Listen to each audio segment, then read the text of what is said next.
Paz do Senhor Jesus, meus irmãos, tudo bem com vocês? Aqui é o Júnior para mais uma lição da nossa Escola Bíblica Dominical. Está aqui a nossa revistinha, a revistinha Conectar, e hoje nós vamos refletir na lição de número 9, que tem por título A Espera do Messias.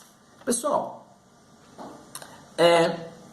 no livro do Gênesis a gente conhece a história e quando o homem cai no Éden desobedecendo a Deus, talvez Satanás ele tenha pensado ter vencido Deus ou até mesmo pegado Deus de surpresa. Mas Deus nunca foi pego de surpresa, Deus nunca foi posto na parede, Deus nunca se sentiu pressionado. Porém, aconteceu algo muito grave. O pecado entrou no homem, né? O homem desobedece a Deus e a vergonha, a queda, a humanidade estava corrompida a partir daquele momento. O contato já não era mais o mesmo. Né? Porque se a gente parar para pensar, o Senhor ele aparecia na viração dos dias para conversar com Adão e com Eva. E quando o homem cai, o Senhor, algo que ele fazia todos os dias, aparecer à tarde para conversar com a sua criatura, o homem, a obra-prima de Deus. E quando o homem cai, algo que era normal, a conversa entre Deus e o homem já não é mais normal, porque o homem já não se sente confortável mais na presença de Deus. Deus aparece e o homem se esconde, o homem sai correndo, ele não se sente mais confortável. E Deus pergunta, cadê vocês? Cadê Adão? Onde você está? Só que o homem se esconde, porque a própria Bíblia diz no livro de Levítico, os que se aproximam de mim, santo eu me mostrarei. Então era a perfeição agora diante do homem que tinha caído. Isso afeta demais a humanidade. O pecado separa o homem de Deus. Agora a humanidade precisa de salvação, agora a humanidade precisa de um socorro. E aí ali o plano da salvação é anunciado. O Senhor ele é muito claro e ele diz, da semente da mulher nascerá alguém que pisará na cabeça da serpente. Pode analisar, está ali no livro de Gênesis, capítulo de número 3, pessoal, se vocês quiserem entender melhor isso. O homem cai, precisa de um plano para resgatar o homem a Deus. E ali o plano é o Messias, Jesus Cristo, o ungido de Deus. Irmãos, o Messias é a esperança do povo. E ele foi profetizado lá atrás.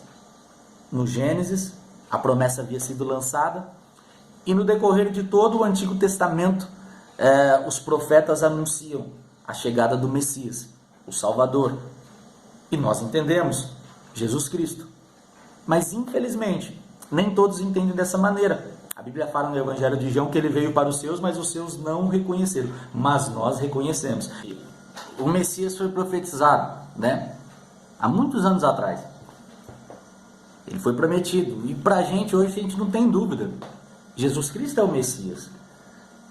Como na lição passada nós aprendemos, Jesus é o Cordeiro de Deus que tira o pecado do mundo. E para a gente é até óbvio falar sobre isso. Nós acreditamos nisso, nós não temos dúvida.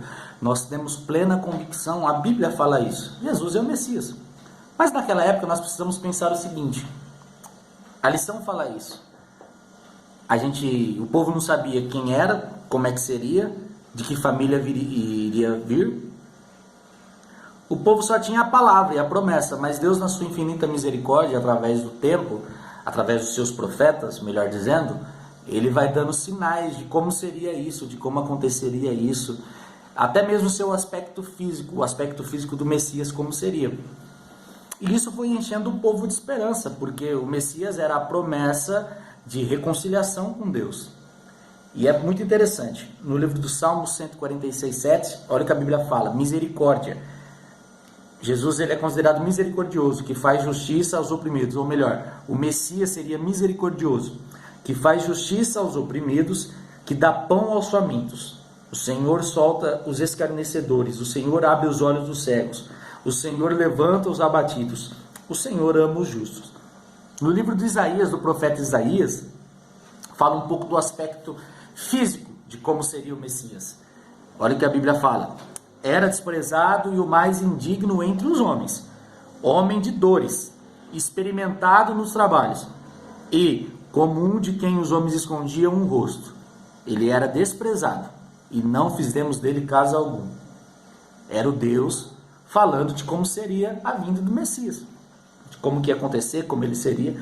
Ele continua: ele foi oprimido, mas não abriu a boca.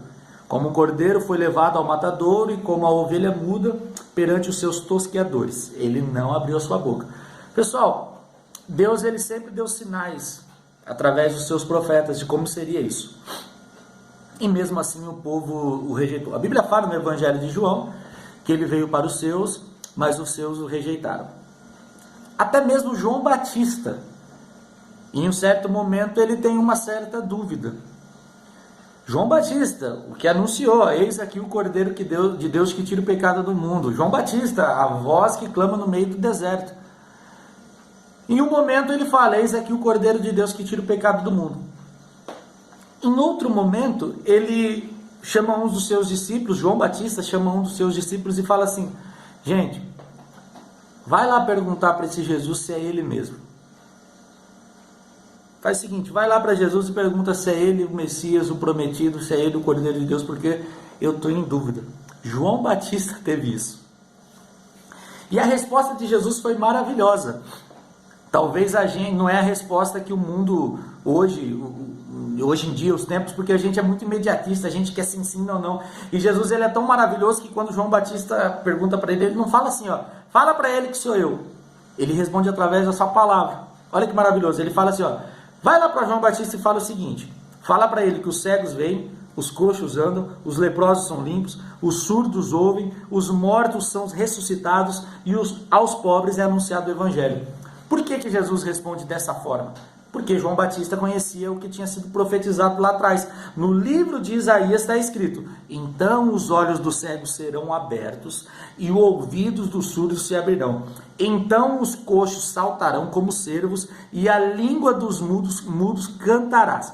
Galera, é Jesus falando, ó, tudo que foi profetizado lá atrás está acontecendo hoje. Ou seja, eu sou o profetizado, eu sou o Messias, eu sou a esperança. Aí João Batista muda, ele volta em si e fala: é ele mesmo que tira o pecado do mundo. Hoje a gente não tem essa dúvida. Mas mesmo assim eu quero deixar algumas reflexões para você. Olha que interessante. Foi anunciado que ele nasceria da tribo de Judá. Gênesis 49, 10. E o cumprimento onde está? Lucas 3, 30. Para você que quiser estudar, é só você buscar aí. Nasceria de uma virgem. Isaías 7,14. Cumprimento. Mateus 1, 18, 25. Seria da descendência de Davi. Isaías 9, 7. Cumprimento. Mateus 1, 1. Entraria em Jerusalém montada em uma jumentinha. Zacarias 9, 9. Cumprimento. Mateus 21, 5. Gente, para a gente terminar, para não ficar muito longo o vídeo, em outra oportunidade nós podemos pensar mais a fundo sobre isso. Jesus é o Messias, o prometido de Deus lá atrás. Um dia o Senhor prometeu que viria o Salvador da humanidade. O Messias nasceria, viveria, morreria e ressuscitaria, para que a humanidade pudesse escapar da condenação. Ele veio como um homem simples, sofrido e desprezado, mas tudo venceu e está hoje à direita de Deus Pai, como Jesus Cristo, o Filho de Deus. Jesus Cristo, o Messias, o ungido do Senhor, o Cordeiro de Deus que tira o pecado do mundo. Que Deus abençoe a todos vocês, nosso pastor Belchior, nossa pastora Rafaela, os líderes da nossa juventude, pastor Sérgio, a Tânia, o Tiago, líderes da sede, e todos os líderes aqui da Debrais Americana. Que Deus abençoe e até domingo que vem.